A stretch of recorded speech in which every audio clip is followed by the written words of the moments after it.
what was happening was I was in a bit of a malaise.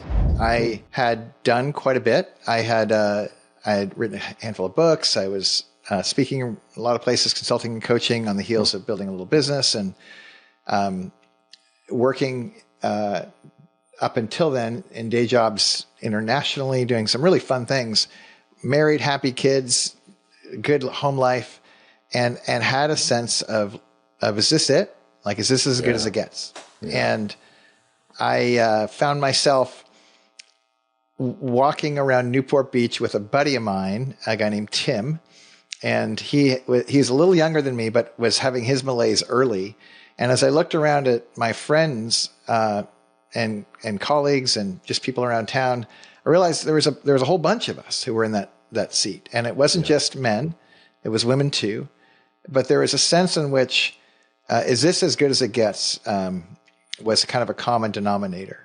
And what ended up happening was I had been an athlete in college and at a pretty high level, but then I had kind of found my way to pursue other exploits. And in that process of kind of finding my way forward, I met this guy, Tim, and he said, "Hey, I think we should go work out." I'm like, all right. So we go to the YMCA, we start working out. But I'm thinking we're going to go for a workout. And he has other ambition. And we start doing other experiments. Like after the workout, we would go to the Pacific Ocean in the middle of winter, go neck deep and stay underwater for a while. Before cold plunges were all the rage, before we heard about Wim Hof. And then, whether it's holding your breath or going on all carnivore diets or ridiculous workout regimes, it was all a lark. It was just a bunch of a middle-aged trope of two bumbling dudes trying to figure out a way to spark some dopamine in their lives. And that's literally all it was. It was vanity driven. There was a whole bunch, but what we discovered in the process was when we chose to do hard things, things that people wouldn't normally raise their hand for, we discovered a little bit of vibrancy, a sense of like something was waking up inside of us. But that's actually not the point of the story. The point of the story was my friend Tim, a couple years into this, he got sick. He got stomach cancer.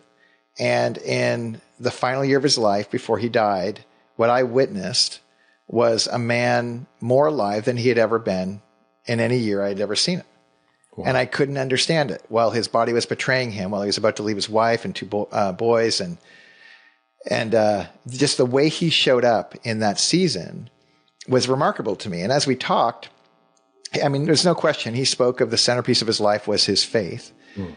But he also went on to say that he had been practicing for this moment way before this moment. Wow. And that by choosing to do voluntary things that are discomforting, when involuntary things started showing up, he had a capacity available to him that's uncommon.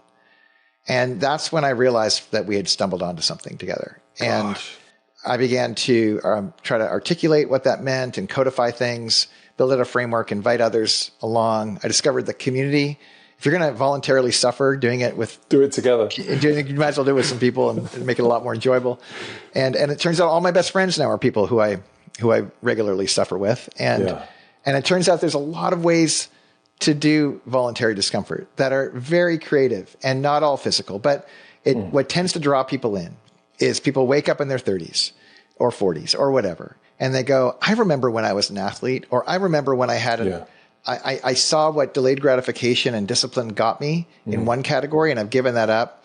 And they're at a crossroads, and they need to make a decision as to whether or not that is a historical artifact or something that is still possible in their life. Yeah. And if they decide to opt in, well, what's the path forward with that?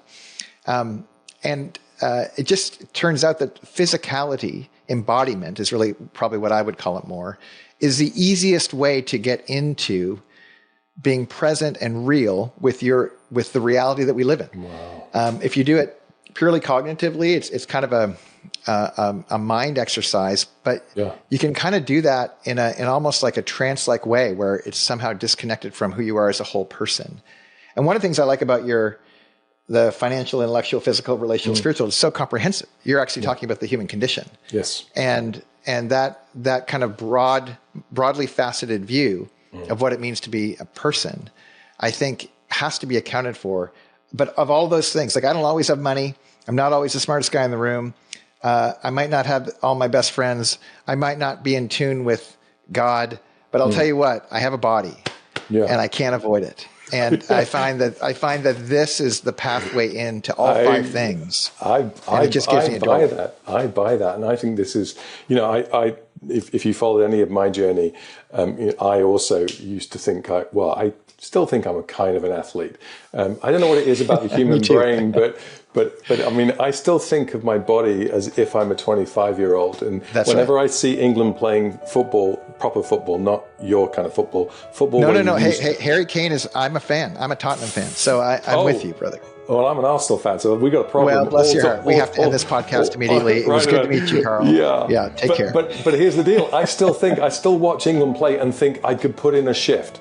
If someone got badly injured and they called me up, I still think I could do a job for them. And now that's total nonsense. I would pull something within 3 minutes, but I still think that.